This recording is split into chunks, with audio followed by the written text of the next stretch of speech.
All right, welcome back to ABA exam review and the latest set of RBT exam practice questions that we're going to go through together and break each question down. As always, when you pass, let us know so we can include you in the Sunday shout out.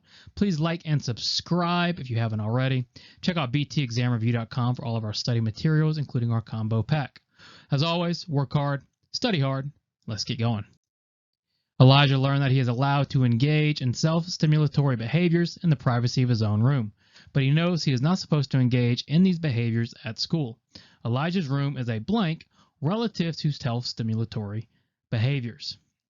We're looking at whose behavior? We're looking at Elijah, and his behavior is the self-stimulatory behaviors where he's allowed to engage in the behaviors in his own room, but he's not supposed to engage in the behaviors at school.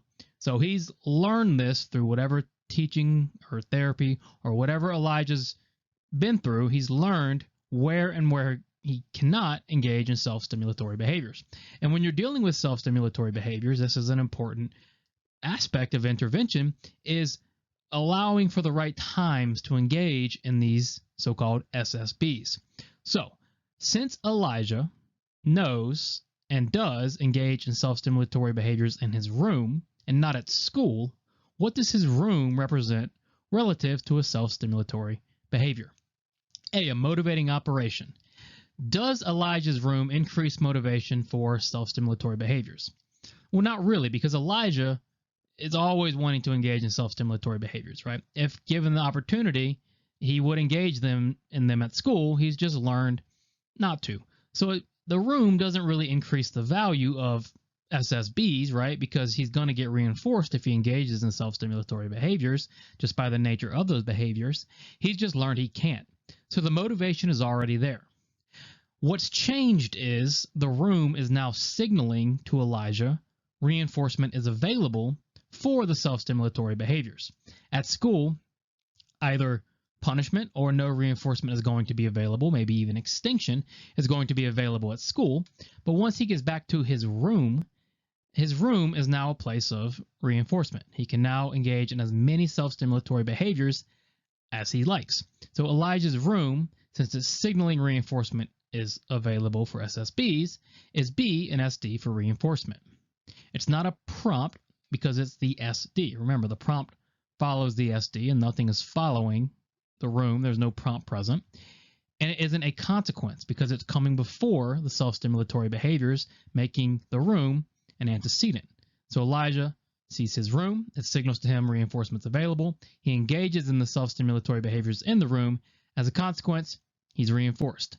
Elijah's room is a SD for reinforcement relative to self-stimulatory behaviors. Consider the following scenarios. Which scenario would it be most acceptable to use punishment as a first option? Now, punishment is always our last option, which makes this question ethically challenging and technically challenging. And we're looking at scenarios, and we need to identify the scenario where it would be acceptable to use punishment as a first option. Now, just without even looking at the answer choices, because we should be trying to predict these answers, when might we use punishment? Well, punishment works to decrease behavior. And with some of our clientele, depending on what clients you work with and what populations you work with, they may engage in dangerous behavior to themselves or to others. And in those situations, if the behavior is dangerous enough, punishment might need to be the first option. We might just need to try something to decrease the behavior as quickly as possible, purely for safety reasons. Remember, our first rule is do no harm. So which scenario would it be most acceptable to use punishment as a first option? A, Jared just failed another math exam and is at risk of failing third grade. All right, so he failed a math exam. He might fail third grade. Wouldn't it make more sense to try a reinforcement procedure first, given he's failed this math exam? Why not try reinforcement first for encouraging him to do well on math? Because if we punish the failing of the math exam, what are we teaching him? Nothing. He's just going to continue to fail. We're not teaching him a replacement behavior. So it's not going to be a very effective intervention. B, Linda sticks her fingers into her eyes with considerable force when she is alone out of boredom. Now, this is what we were talking about. This here is a dangerous behavior. This is a serious issue. We cannot allow Linda to continue sticking her eyes on her fingers, especially when she's alone. Why? Well, she can cause real damage and real harm. So even though we're not teaching her replacement behavior necessary if punishment is the first option, we are still decreasing it as quickly as possible, which really is our first goal because there's a serious threat to Linda's health, especially because she does it alone. So the first things first is let's reduce it as quickly as possible to keep Linda safe, and then we'll teach her something else. For Jared, failing is not good, right? But it's more important for Jared we teach a replacement, and failing the math exam isn't an immediate risk to his health or the safety of others. C, Lee continues to annoy his sister to the point where they can no longer sleep in the same room. Lee annoying somebody is not an acceptable reason to use punishment as the first option. D, punishment is never acceptable as a first option. It's rarely acceptable as a first option, but there are times when it is acceptable, like when Linda is sticking her fingers into her eyes with considerable force when she is alone out of boredom. That's a very concerning thing. It's a safety hazard. We must keep Linda safe. We must do no harm. Punishment could be a first option for B. A 15-year-old client with minimal vocal language is attempting to unscrew the cap on a jar of pickles. His dad is watching him and says, "What can you ask for?" and only assists when the son asks for help. What is the dad implementing? Let's think about the dad. We're looking at the dad's behavior here, and the dad in the scenario is doing what? Well, he's with this 15-year-old who has minimal vocal language, and he's attempting to unscrew a cap. The dad is watching and says, "What can you ask for?" Okay. Only when the son asks for help does the dad assist. So what is the dad trying to do? Well, he's trying to get his son to communicate, right? To functionally communicate. So A looks pretty good, functional communication training. But we always read all of our answer choices. So B, incidental training or teaching, also known as naturalistic teaching. Is dad teaching naturally? Well, sure. He's taken this opportunity to teach his son functional communication. Functional communication works really well with naturalistic teaching because we can use these natural events, these naturally occurring situations to teach what we want to teach. So dad, it's not like dad contrived this or set this up. He's not running these strict, tight DTT trials, right? He's just waiting for opportunities to teach. And when we take advantage of opportunities to teach, we are incidental teaching, or C, naturalistic teaching. So he's functional communication training, he's incidentally teaching, and he's naturalistically teaching. What is he implementing? D, all the above. The threat of a snowstorm forces Jake to work from home this week. By Wednesday, Jake cannot concentrate anymore with the distractions of his kids running around. Jake tells his kids that they can play as many video games as they want as long as they don't bother him. Now, when distracted, Jake tells his kids to go play video games. Why? Why is Jake now telling his kids to go play video games? When did that start? Well, it started when Jake was in this snowstorm. He was distracted, and what did he do? He said, well, the antecedent was distraction.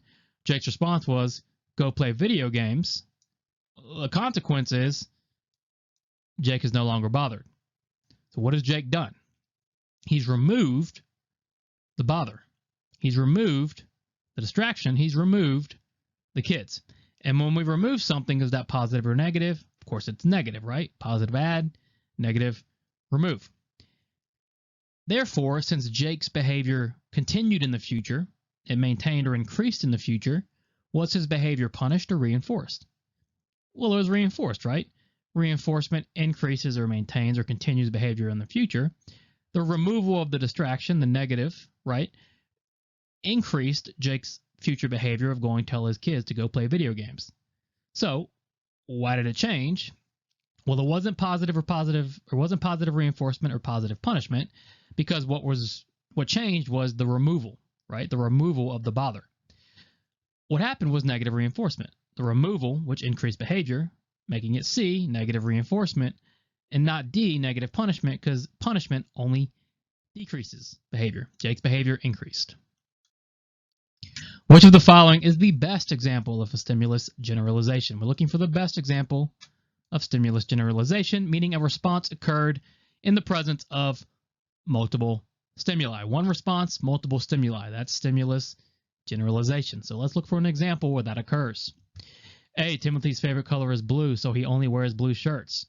Is Timothy generalizing this choosing of shirts or his favorite color? No. He likes blue, he wears blue shirts. It's not really generalizing to anything. B, Greg fist bumps his friend but shakes the hand of his teacher. How many responses is Greg engaging in? Well, 2. He's not generalizing the fist bump across teacher and friend. What he's doing is he's differentiating. He's differentiating what action to take with who. He's not generalizing across stimuli, okay? Because he's changing his response based on the person in front of him. He's differentiating his responses based on friend or teacher. C, Mary asked for help in math, received help, so now she asked for help in all of her classes. So first, Mary said, I need help in math. Went to science, I need help. Went to social studies, I need help. She's generalizing, asking for help across all these different stimuli. C, looks like stimulus generalization. D, James can match a picture of a dog to the word dog. Again, no generalization occurring. Only generalization, only stimulus generalization occurring is Mary going through, asking for help in math initially, and then generalizing it to all of her other classes. Alex's wife just made homemade biscotti his favorite. He can't wait to eat way too many of them, but Alex's wife tells him that he needs to change the air and water filters before he can touch a biscotti. What intervention is Alex's wife using? All right, we're looking at Alex's wife. What is she doing? Well, she made biscotti. Alex wants to eat them, but she says before you eat biscotti, you must change air and water filters. We've got a contingency. First, air and water filters, then eat dessert. Specifically, what type of contingency? Well, A, the Premack principle. The Premack principle, Grandma's law, says what? It says you can engage in your highly preferred response as a consequence of engaging in a lower preferred response. So Alex's wife says if you want dessert, first you must change air and water filters. It's not a high P sequence because there's no high probability request building momentum to a low probability request. It isn't shaping because there are no approximations being reinforced. And it isn't negative reinforcement because the reinforcement is going to be eating the dessert. So what intervention is Alex's wife using? Well, A, the Premack principle. What is the primary role of a behavior technician? Always important to keep this in mind. Your primary role as a BT, because you're going to be taking on many jobs, many hats, but you have one main goal. A, parent training. Well, you assist in parent training. It is not your primary role. Your primary role is B, treatment implementation. Your analyst, your supervisor designs and writes these treatments. They train you on these treatments. You implement. It is not necessarily your role to evaluate the data, although you might help. And it is definitely not your role to treatment design, although you may help. Your primary role, above all else, is treatment implementation. Which of the following behaviors would be most appropriate to measure using a whole interval recording system for 15-second intervals? So we've got an interval recording system going, a whole interval recording. And with the whole interval recording, the behavior must occur the entire time. So the behavior must occur all 15 seconds of our 15-second intervals to count as a response. So we're looking for behaviors that are likely to do that, right? It wouldn't make any sense to use this if we don't think the behavior is going to occur, or we don't want the behavior to occur for 15 seconds at a time. So A, bites of food taken. Well, how long does it take to take a bite of food? A second or two. It's never going to take 15 seconds to take a bite of food. A whole interval recording system doesn't make a lot of sense for bites of food taken. What about nose picking? Well, nose picking can take however long, right? But that's typically also going to be a very short-lived response. The odds of someone picking their nose for 15 seconds doesn't seem likely. However, attending to an instructor, now we're talking, because we want to increase this behavior. We want to increase attending to instructor. So we want to go from 15 seconds to 20 seconds to 25 seconds. Whole interval would be a great way to measure C, attending to an instructor.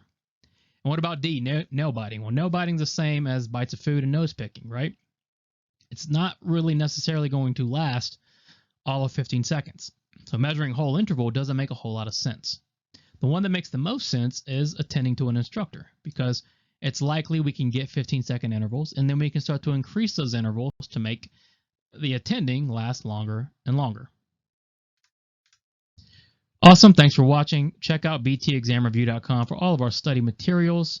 Subscribe if you haven't already. Work hard, study hard. See you soon.